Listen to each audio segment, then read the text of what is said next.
Man, I hope they're listening to this podcast today. This is deep. Yes, it's a good question. It's man. a good question to ask yourself to really evaluate your relationship and your marriage. Everybody listening, yes, think about it. Yeah, and if after you ask yourself that question, you say, "Well, I don't do anything," then yeah, you got a problem. It's hard, but it's hard being in a relationship. A long-term relationship is really hard, right? But if you can't I look back, I was very immature back then. I think to be in a relationship, I just wasn't ready. Yeah, yes, I wasn't ready to be in a relationship. I really wanted to do what I wanted to do. You know what it was? Because I couldn't do what I wanted to do in life. Yeah, I was fighting it. Hey guys, if it's crazy, go now. Get in there! Oh my God! Hey guys, welcome to the Family Mess. I'm Noah, and have a nice day. Good God! I love the Family Mess. Oh my God! Welcome to the Family Mess Podcast. I'm your host, Ian. This is my wife and co-host, Natalie. The Family Mess, the podcast about life with kids and all things adulting. Let's talk. What's up? not much. We haven't done a podcast in over a month. Yes, and I've had a long month. Me too. I've been busy the last month traveling for work a lot. And I just got back, last weekend? Or was it the week before? Yeah, last weekend. Golly, man, I was gone for 2 full weeks almost. Yes. Almost 14 days. That was the longest we've ever been apart. That's the longest Nellie and I have ever been apart. Since we've been married? Full apart, right? Yeah. Full 14 days almost? Yeah. Oh my gosh. Yeah, I had to go to work. I had to go to Texas for work. And I was there for 3 or 4 days. And I went straight from Texas to Oregon for another 4 or 5 days. And then I left Oregon and went back. What were you doing in Oregon? Oregon, I went to the 2022 World Championships for track and field. And then after you went to Oregon, then what'd you do? After Oregon, I went back to my brother-in-law's house and stayed there I worked from there for the next 4 or 5 days, and then I came home. Must be nice. Must be nice. Listen, man. While you were doing all that, I was going through work turmoil.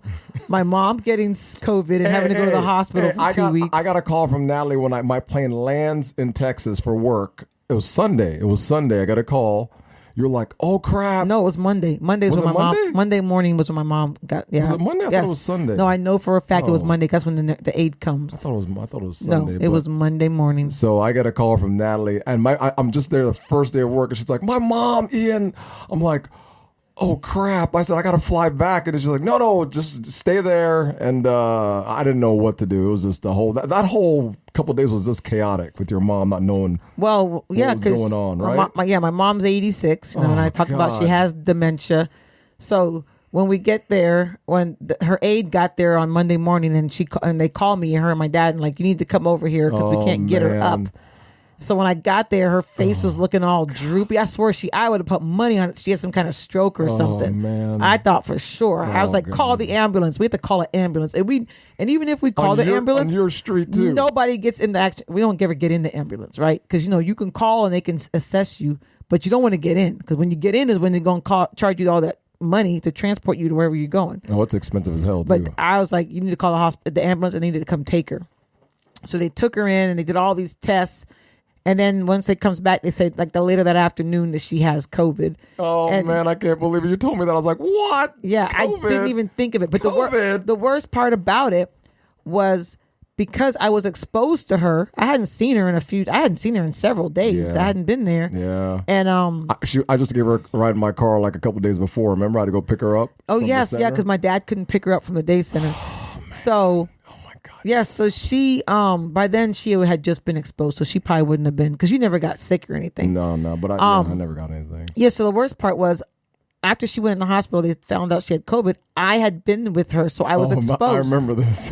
So I couldn't go, my poor mother with dementia, I could not go into the hospital to make sure that she was being cared for. That was horrible. All I could do was call twice a day. I remember this. And you couldn't do nothing. I would do virtual visits. You couldn't do nothing at all. But I did the virtual visits. But that's not even the same thing. It's not even close. I do the virtual visits.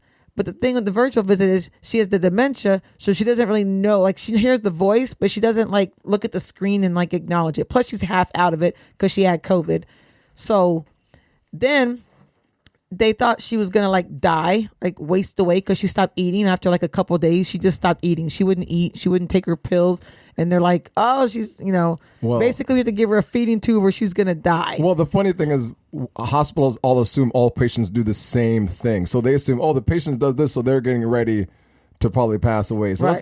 so they just automatically think, okay. And well, I was like, I don't think that's the problem. I said, Yeah. I think she just don't want to do Yeah. anything because she's super stubborn. My mother is extremely stubborn. Oh, man. So I'm like, I don't think she wants to do anything for you. That's probably what it is. And they're like, oh, she's pocketing spit, so we don't think she can swallow. And I was like, this all don't sound right because she was eating and drinking before she got to the hospital. Well, no, when she got to the hospital, she did for 2 days and then Yeah. she stopped. And I'm like, that lady ain't just gonna stop eating and drinking like for no reason. It's Yeah. because she didn't know she sees no one she knows. She hears no one she knows. She's very stubborn. Very stubborn. So I sent finally my brother because he had been exposed, but he had came out of his incubation or whatever. So I asked him and my sister-in-law to go, and they go. And I asked him to bring her some soup to see if she'll eat. Because I'm like, you know what? I got to do my own test. I'm not buying what the doctors are saying.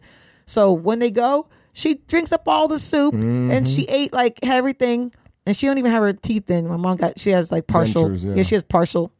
And she like did everything. So I was just like, yeah. So then I had my other sister-in-law come because I was still under quarantine. She flew in and I had her go to the hospital. And every day she would figure soup, mangoes, everything you could think of, she's eating. And she would take her pills. So I was like, yeah. And the nurse was like, oh, well, I don't want you to feed her. Because I don't want her to, because they thought she couldn't really swallow, which I was like, that lady can swallow. Ain't nothing wrong with this woman. She just had COVID. Like, I don't think there's anything, because you said that she didn't have a stroke, so she's fine. In my mind, this is what's going on. Well, you know your mother better than the nurse. Right. So the nurse, she's like, well, I don't think you should feed her because she could get pneumonia because she could get if she's not swallowing properly. Yeah, I mean, which I understand her concern.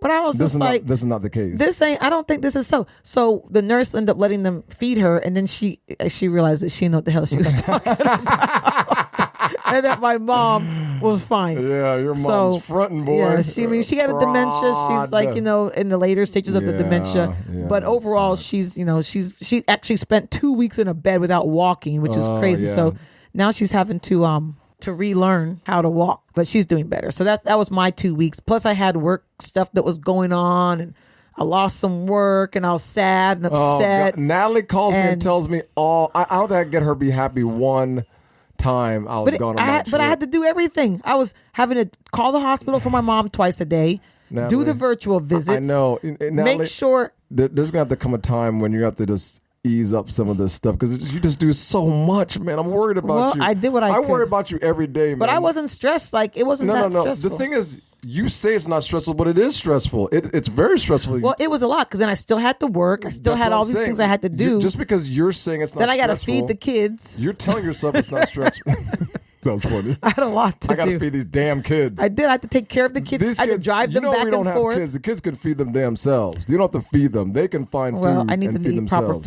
food. They partially do. No, But I tell you that all the time. yeah, When but if I don't cook, we don't eat, and I need to eat. that's your problem. See, So where am I going to get real food You should from? cook for yourself. Don't cook for the kids. If I'm cooking for myself, it's cooking for everybody. It's the forget same about difference. Them. No. Forget that about don't make them. no sense. They'll be Ian. fine. When you're gone, that 1 week in Miami, I cooked once, maybe twice. Well, that's you. I'm not you. I'm not going to do that. I told him, if you finish the food, I'm not cooking for you. Yeah, but you eat crap. No. I cooked rice and chicken. No, but I'm saying when you're cooking just for yourself to eat, I don't eat like it wasn't. you. But it was for the kids. It wasn't for myself. It was But you said that but you just said that you didn't cook every day, so you cook stuff that you would eat. I cooked once, and I said, if you don't eat it, if you finish it, I'm not cooking again. And guess what? They made it last and stretch. Well, what I made was Look at my enough face. to eat. No stress. Don't let these boys stress you out. I did not make them stress me out. I chose to cook. I worry it's my about choice. I Damn. worry about you a lot, my man. gosh. If you die, what's gonna happen if you die? Okay, well, I could walk out this house and something happens. Me too. Well, then there you go. So there's no point in fretting. Let me live my life. No, man, you're doing too much. I think you need Oh to my calm gosh! down a little For bit. that 2 weeks, I had to do what I had to do. Yeah, but your 2 weeks goes into months all the time. It's Okay, not so like just 2 so weeks. This is not even our okay, so conversation you wanted today. me to call you to come home and then miss out on your whole trip that you've been waiting for months and months and months, right? Well, it's not. Okay, It's not. so I took care of it. It's not about me though. It's about you. Okay, and I was gonna be fine, and I took care of it so you could have your trip and not have to miss out with your man You trip. gotta stop worrying about me though. I'll be. I fine. wasn't worrying about you. I was fine, and I knew I'd be fine for the 2 weeks handling my business. Why are you yelling at me? Because I don't know. but But I don't mean to yell. I'm sorry if I'm yelling. Let me bring it down. I'm working on that. I always get so high. Yes, you do. I always do. But, Yes. But yeah, so I was so I let you enjoy your trip, and I took care of what I took care of, and it was just it's a passing thing. It sucks when you're going through it, but eventually I knew it was going to come to an end, and it did. You came back. My mom left the hospital, and she's back at home, and she's doing okay. So that's good. so I'm fine. I enjoyed my trip. Yeah. We got to go out there as a family and actually do the family thing out there. Because I was only there with some friends for 4 or 5 days. It's not the same. We're doing track and field events and attending. So we only got to go to the forest. I think that 2 waterfalls we saw through a national forest up there. I took pictures. I put them up. But it was beautiful out there. Beautiful. Beautiful. Which races did you watch? Almost. I didn't watch the long distance races. I watched most. Gosh, that's a lot of races. That's a lot. I think that's I watched too long. the 3,000. The 3,000 was exciting. The 3,000, the 1,500. Wait, how many laps is 3,000? I think like 15. Let me see. Whatever 3,000 meters is. 15 laps? So one time around is 400 meters. Oh, so God. you do the math. That's too much. So I mean, what you do is you kind of, when they start the race, you don't even watch. You just get up, get a drink. So it's like 4 or 5 laps, and if it's 400, 4 Yeah, times 4 is 16. So it's like 15 laps, 15 or 16 laps. How's that if it's 400 meters? 3,000 meters. 400 meters is 1 lap around the track. I said I watched 3,000. Oh, 3,000. 3,000 meters. That's what I okay, watched. sorry. 3,000 meters. So basically, when the race starts, you just get up and get a drink, talk to your friends, because it's going to be about 15 minutes. And then you go back and watch like the last 4 or 5 laps, and then it gets exciting. But because there's nothing, they're just going around the track. It's boring as hell. There's nothing to watch. So what was the most exciting race? Oh, the most exciting race was the 200 where Noah Lyles won. That was very exciting. Because there was all that controversy before the race. They were talking trash to each other. So it was the young guy. What the hell's his name again? Oh, I forgot. But the young guy was talking trash to Noah Lyles. Noah Lyles was like, Is he American, Noah Lyles? Yeah, Okay. yeah, he's American. He's like the face of track and field right now. Oh, see, I have no idea. And so there people are talking crap about him, that he's old, he's washed up. He's only like 23 or 24 years old. Wow. He's not washed up. He's young. So basically, he came around that track and won it. He set the new American record. He's the fastest of all time.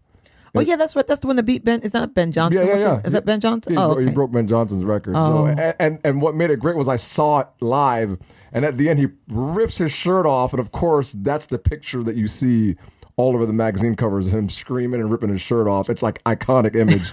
But the thing is, without somebody like that, it'd be boring. Right. Because that's what they. You need a little bit of fanfare. Yeah, because that's what the people came to see, and it was really exciting. Like you could tell, like without him, you need to have a personality. Yeah, or else it doesn't make it as fun. Yeah, like without him, it'd have been like, oh, it's okay. But when he was doing, and he has all these antics he does, but the crowd loves it. But I think him doing that benefits everybody out there on the track. Sure. That's what people come to see. So it was exciting seeing it all live. Though I've never been to an event like that before. Yeah. I don't know. I always think people like the end, like even in football where you do the touchdown and they used to let people do the dances and they took them away. I thought that was like it added to the fun and excitement of it. It makes it fun to watch. And it's not my fault if players are getting upset. Listen, y'all ruin the fun for everybody. If I catch a pass over you and I dance, hey, that's on you. You shouldn't let me catch the ball. You know what I'm saying? Right. I don't know. I was kind of mad when they kind of stopped a lot of that stuff. I think they started allowing it back in though. They need to, because it adds to the fun and excitement. And they get to do all these skits, little 5-second skits when they have their touchdowns. That's what it's kind of like at the track and field event. But it was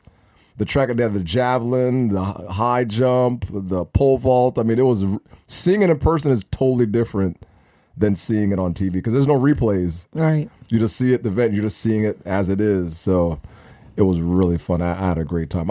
I could have got the autograph of a couple of them, but I got nervous.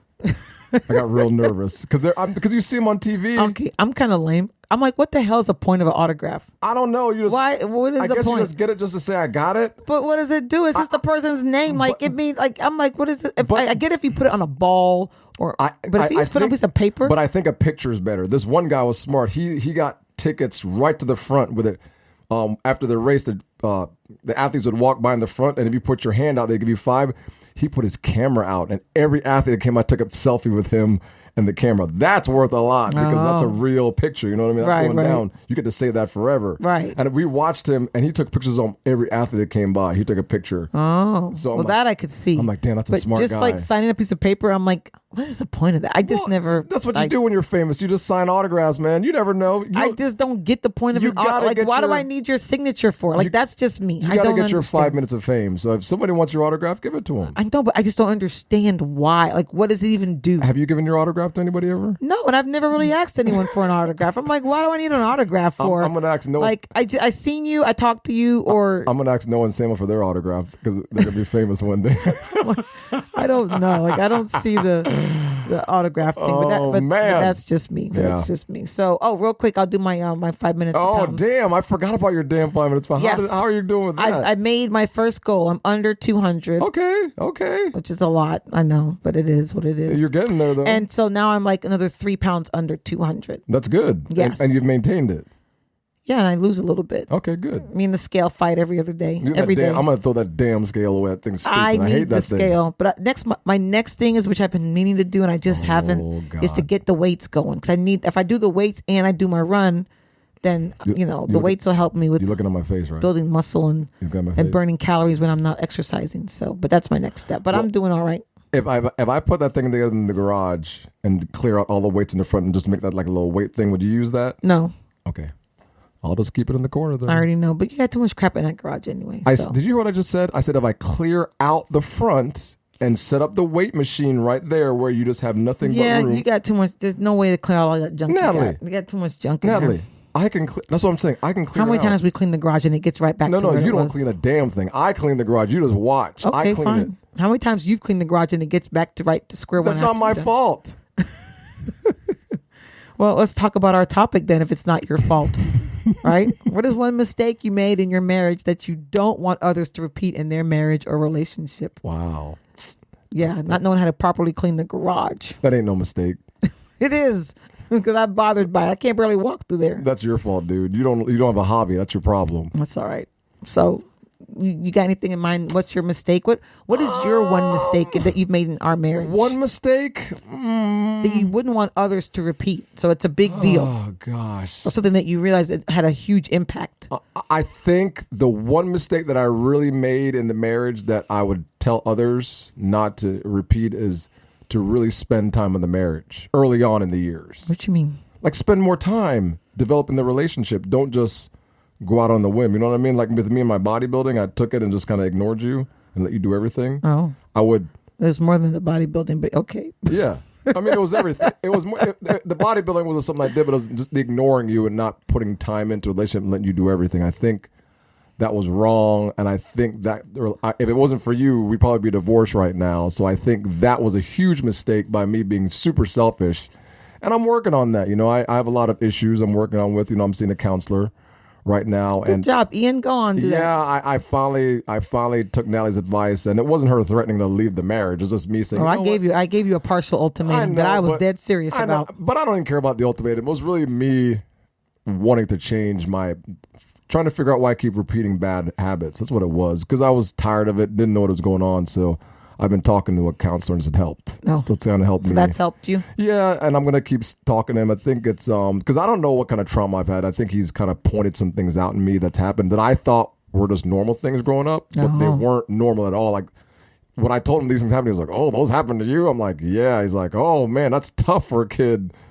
But when you're a kid and you're going through it, you don't think that's trauma, but it's trauma. Right, you think that's just the way life is? Yeah, you just think that's the way life is. Yeah. You deal with it and move on. But you don't. If you don't get those solved or talk about it, you just put those in and bring those inside, and you grow up with them. But you never really solve them. You just kind of keep them. Right. So, like when you say like you wish you had done more, so what are some examples of things that you did that, and how would you do it differently now? Just like take on more as far as household tasks, help you more. Ask what you need from me to make your life a little easier, instead of just saying I'm just going to leave you to do everything and saying, hey, you're just going to do it, and then assuming you're going to do it without arguing back to me. Just actually looking out for you more, like taking your feelings into account and being less selfish. I think men in general are really selfish overall. They are. They say they're not, but they are. And I think if they just step back a little bit and look at their relationship and see what's going on. Maybe they're experiencing some difficulties now. Maybe step back and just, when it comes to communication, find what's really going on. What's really going on between him. What's going on inside the man himself. Like, why am I feeling this way? Why am I? Because there's a way why they act a certain way. This is not just me in general, but just people in general. Why are you acting this way? Is there something that you're doing? Because conflict takes two, but sometimes the root of it is sometimes inside you. Or it could be the other person. But, for me, it was inside me. I was having a lot of deep depression, I think, inside for years, and anger. So, but what were you mad about? I think the way my parents being divorced, a lot of it, just I kept all that in for the years and years. I didn't think it bothered me, but it did. When you grow up to be an adult, you realize, that crap did bother me. But when you're a kid, you just like, I just want to be away from it. I don't want nothing to do with it. But then when you grow up, you have no example of what a good marriage is. You just kind of left to figure it out. All right. So when you see, parents yelling and all this stuff, you kind of try to figure it out. But there's no way a 12 or 13-year-old boy can figure that crap out. So you just think, well, I guess it's the way marriage is, and you just kind of put everything inside and then move on with life and say, this is the way it is. But it's not the way it is. Yeah. The irony of that is like you had like a little trauma from your parents getting married, but you wanted to be married so bad. I mean, I don't know why I wanted to get married. We talked about that before. Yeah, we talked about that all the time. You were so insistent on getting married at we were 26 It was the or worst 27. mistake. It was the worst mistake I ever made. I mean, it says the one mistake you made in your marriage, but I think this is probably the mistake I made in life. This is a life mistake I made, was getting married when I probably should never have gotten married, was getting married when I did. I shouldn't have gotten married. I don't know why. Yeah. Even looking back now, I shouldn't have followed you. Yeah, you're asking to follow me. That's your fault. I told you not to. I said, don't do it. I'm going to get married without you or but not. then you said you're going to marry somebody else. So I was like, well. So why do you care? I'm like, hey, let me get married. Because we were together. We were like we were broken up. You don't we need were me. Together. You didn't need me. You could have, look at it. Your life would have been so much better without me. You'd have been fine. You'd have been 100% I don't fine. know. You'd have been 100% fine without me. But yeah, that's the one mistake. I'm like, why did I get, like when I look at it now, I'm like, man, I should have waited till way in my 30s, really. That was my plan, mid-30s. Actually, you and me really should have, I mean, if I were to do it all over again, I would never marry you that young. I just wasn't ready yet. Now that I look back at myself and what I was dealing with, there's no way I should have got married. Hell no. But you were insistent. I know, like a dumbass. I don't know what I was thinking, man. But hey, at least you and I can talk about it, and we can actually say. A lot of couples can't say that. A lot of couples can't say, "Oh, I shouldn't have married you." They'll take like offense to that, right? No, and be mad about it. Here. Now, and I've said this a million times. We should not have gotten married when we did. We shouldn't have gotten married. We got married way too young, and we were financially stable at the time. We were fine. Yeah. We were doing well. There was no issues going on, but we just weren't ready. We should have done what we wanted to do. Yes. And even when you got pregnant, we shouldn't have got married. Wait, we got married before. That's right. It was like 2 years later we got pregnant. We shouldn't have got married. We should have just traveled the world, seen countries. Just really understood who we were first. I should have really grown into who I was. I'm now beginning to understand who I am in my 40s. Mm-hmm. You know what I mean? Right. I'm now beginning to accept who I am, and I know exactly what that's why I don't listen to people no more. I just do what I want to do. I'm like, this is what I want to do. I don't care what you say. This is who I am. This is how I think. Whereas before, I was very influenced by a lot of people around me. Now I'm like trying to keep up. Yeah, trying to hang in. But now I'm just like, I don't care. I'm doing what I want, and that's it. That's the path I'm following. Is I'm trying to do the right thing, and I'm not letting others influence my thoughts. Anymore. I'm trying to be like a truly independent person and grow into who I really am. So that's growth. That's growth. Yeah, that's good. It takes time, but I can't figure out any other way to do it. Mm. And finding God later in life does help.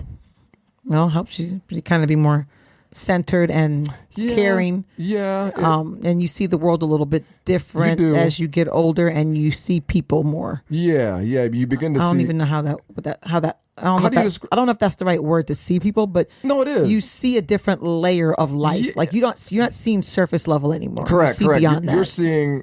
You're realizing that people are true human beings, and they have feelings. And when you start seeing people as like God's children, your perspective on life changes slightly. Now you're seeing, well, everybody's going through things, and not everybody's angry. But if people are angry, there's a reason why. It's not because they don't like you. That's what I found out over the years. You have to spread more kindness. Yeah, even when people at my jobs were mad at me, I sat back. It took me years to figure this one guy at my job, this punk ass.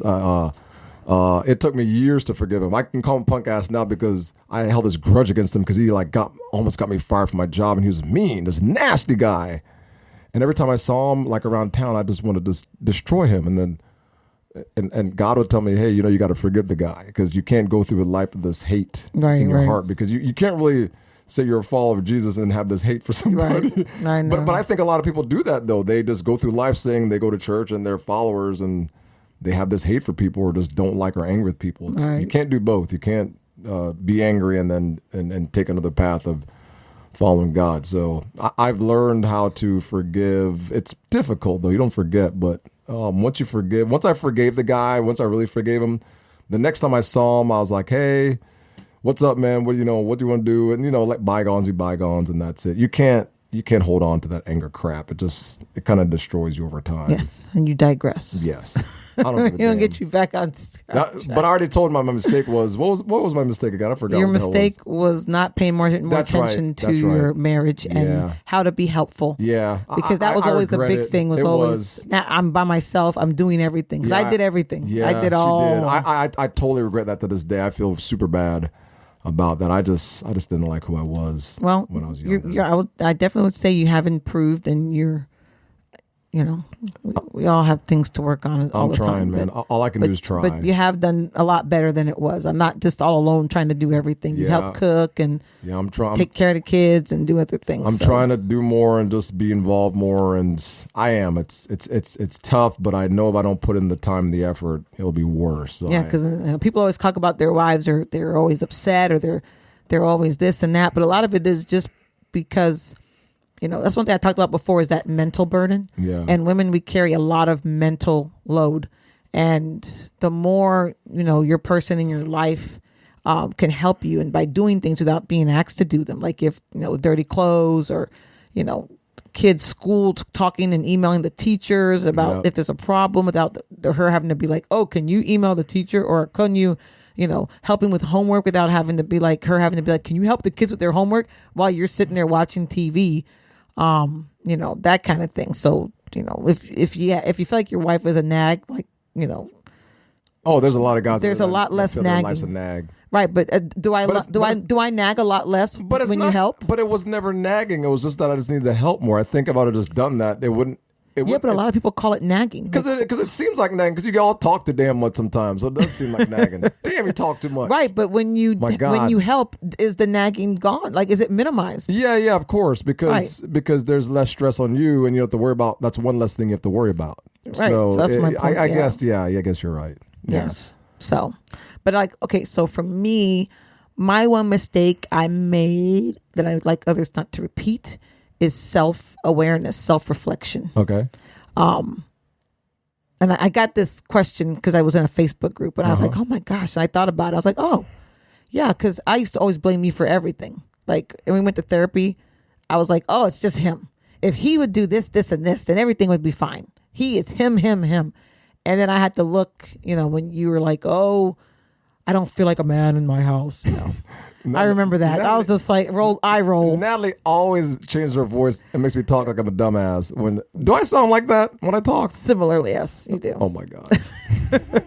But yeah, so you were upset that you didn't feel like the man in the house. I remember saying that, but that's probably not the reason why at the time. It has nothing to do with it. I know, but that's what you said. That was like the whole thing. And I remember that, but I look back and I'm like, it had nothing to do with being a man in the house. I was just being a little bitch at the time. I don't know.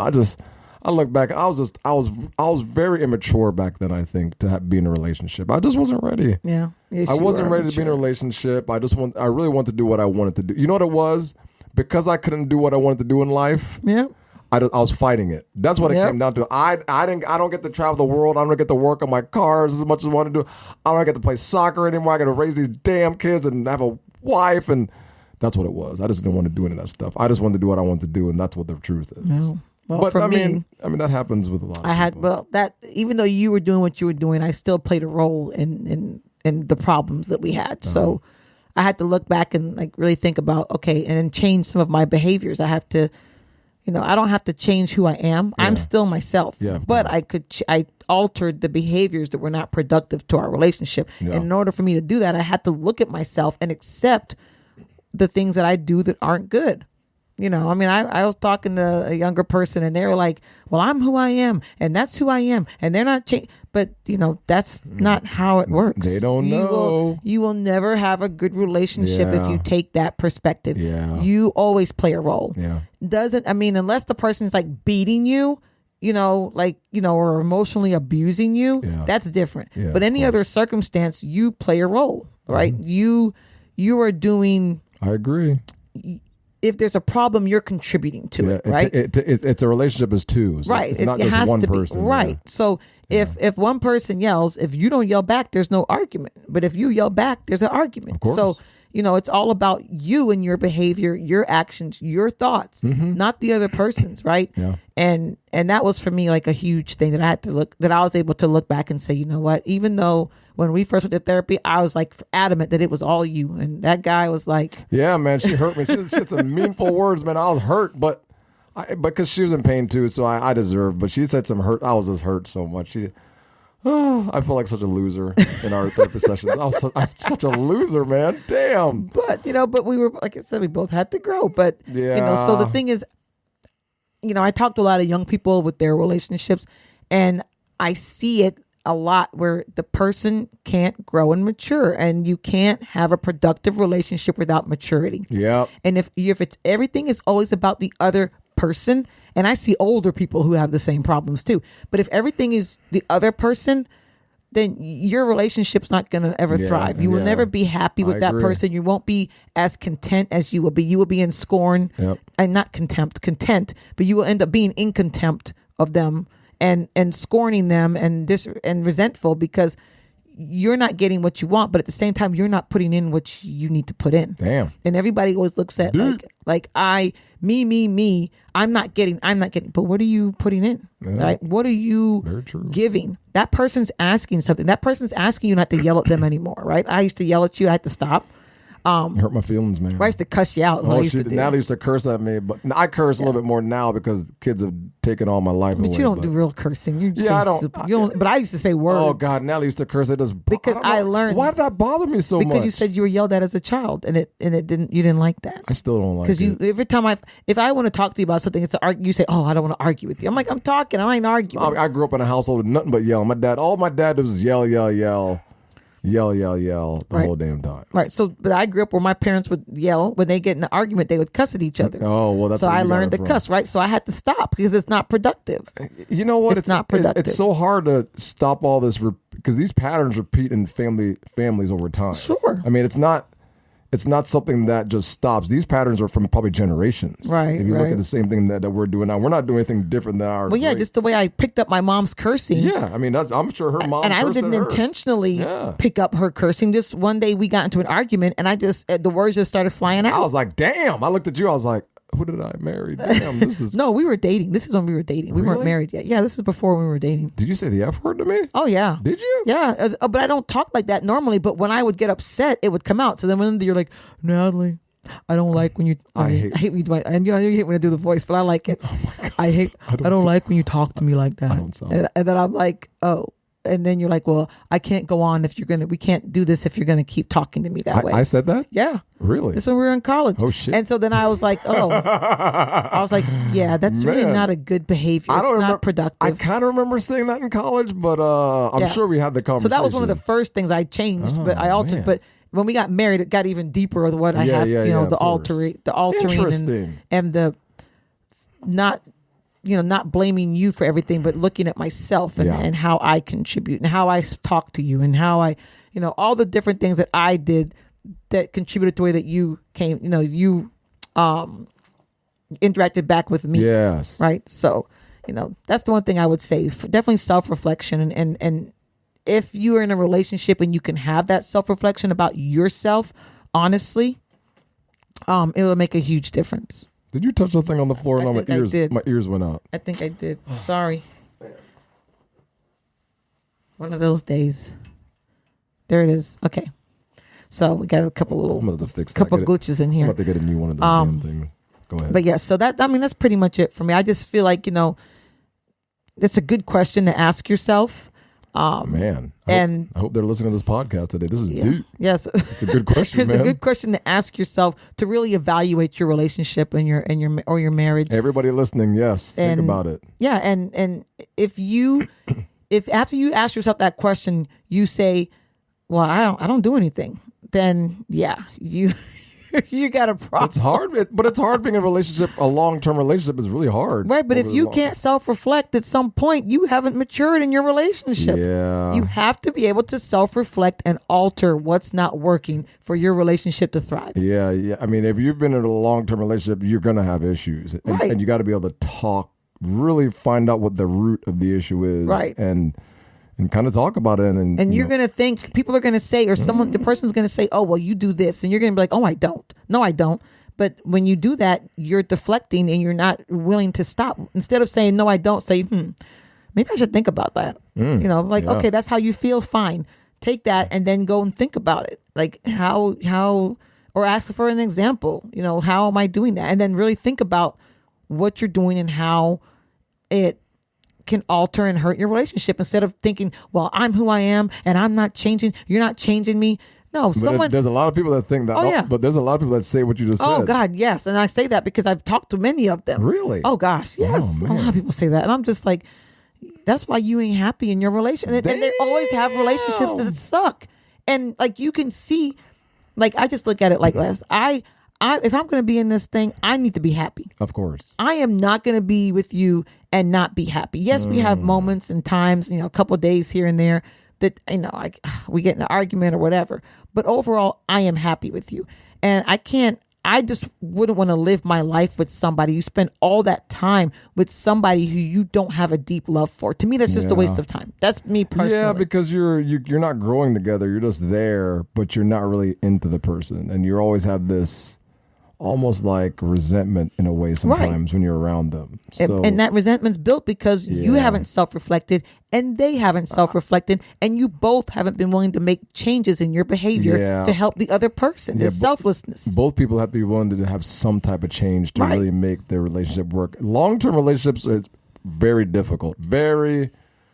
If they told me marriage is going to be this hard, I probably wouldn't have gotten married. It's difficult, man. Yeah. It really is to really stay married or in any long-term relationship for a long time with the same person. You're never going to agree on a lot of things. But like you said, I think if you guys are open or change and just talk through what the conflict is, talking really addressing most people roots. don't want to talk. Yeah, I think because they're uncomfortable. That's what it is. They're uncomfortable talking. And you can't afford to be uncomfortable in a relationship. Yeah. If you're with somebody, you have to really get to the root of what's going on. Get counseling, everybody. I'm telling you, it's worth. Listen, I waited 30 years, 20 years, whatever for counseling. Time. I should have done it years ago, in my 20s. You'd always go, and then you go once, then you never go back. Yeah, so. but the thing is, with this one's different. I actually did it for myself. I actually called and made the appointment. I've been through 3 or 4 sessions already, so I've done it. I realize that it's not the marriage, it's actually me that needs the work. So I it's because I wanted the marriage to work. It's not your ultimatum, it's because I really wanted the marriage to work. Well, fine. My ultimatum didn't work. That's fine. I'm glad. But you know what? I needed a kick in the butt, though. I did need a kick in the butt to kind of move, because I was like, I don't know. But because it wasn't until I reminded you about it. I think you were like, "Oh, she's not serious." Yeah, and then I asked you a couple times, "Have you made the appointment?" Yeah, you did, and I noticed it, and I was like, "You know, I probably need to do it." But you know what? I'm glad you did that, because I needed that to really move and to get myself going. And I think if anybody listening is afraid to do counseling, do not be afraid. It's not counseling is not a bad, but I think people view it as negative in this country. Like any type of mental counseling, like it's like oh, I'm not crazy. Yeah, you don't have to be crazy. Every time you say counseling, they're like, oh, you're crazy. But it's not about being crazy. It's about just talking to somebody, just getting whatever's inside out. Because you'd be amazed how good you feel when you just talk to somebody, and then you realize that all the things that happened weren't really your fault. You know, and when you start going back and going right, because our childhoods affect a lot of our issues, people's issues in general. Most adults that have issues is because they never had their childhood issues solved, and they just took them into adulthood and and they just kind of kept it bottled up. That's why the majority of adults with issues is from childhood trauma. That's the majority of adults right now in this country. Yeah, so yep. Oh boy. So it goes. Maybe we'll get a lot of downloads in this episode, a lot of feedback. We're getting serious now. Damn. But I'm glad to hear that you realized that you weren't helping, and now you are willing to make that change, and you have started to make those changes. Definitely. I'm. It's like I said. It's something I'm not used to doing, but I'm willing to definitely put in the time to do more and to try to be a better husband, if I can be a better husband and a better father of the boys. All I can do is try. I don't. That's it. Just do the best you can. Yeah. I mean, I think being there for the boys for me is extremely important. Very important for me. So if I'm there for them, just to help them, I think that's the best I can give them. All right. Well, thank you, Ian. Thank you. Thank you. So extra. What else do we have? What else do we have going? That's it. That Wrap it? up. That's it. Man, that's it. And any lasting words for the audience other than what we just said? I don't have anything else to say. Hey, man, I got plenty to say. I'm done. Go see a counselor, man. Whatever mistake you had, don't worry. Don't let it stop your relationships. If you really want the relationship to work, be willing to put the effort and the time and really. And you may have to put a lot of effort into the relationship to really want it to work. If you really want it to work. Oh yeah. Because leaving to go to somebody else is not going to solve anything. Because guess what? You can go. The same thing's going to happen with that person if you go to somebody else. It might be worse. Yeah, because you're bringing all your bad habits that you haven't changed that aren't productive. Exactly. So people may find out going to somebody else, the same crap will happen to that person too, as it did with somebody else. So the grass definitely is not greener on the other side. All right. All right. Great. So we're sorry we took a month off. It wasn't on purpose. We're just busy as hell. So if you want to listen to the podcast, you can listen to us on all the streaming platforms. Spreaker, I go through this all the time. Spreaker, iTunes, Google Podcast, Podbox, is that one of them? The Facebook page, Family Mess Facebook page. Family Mess Podcast. Family Mess Facebook page. Podcast. Instagram, The Family Mess. And we have a Twitter account. I don't know what that Family_mess on Twitter. So... Yeah, if you have any questions or anything, you can always hit us up on Facebook or Instagram. Have you ever Those are our most best ones. I don't think I've even seen anybody on Facebook. We're gonna have to get somebody to do. We need to start doing. Yeah, we don't do need enough to hire. social media. I think we may have found a family friend to help us do our social. I'm not wrapping nothing up. Help our social media. So we'll see what happens. But download on all the streaming platforms. And if you guys have anything, subscribe and like, please. The Family Mess Podcast. We love you guys. God bless. I love the family mess. Go ahead, baby! Oh,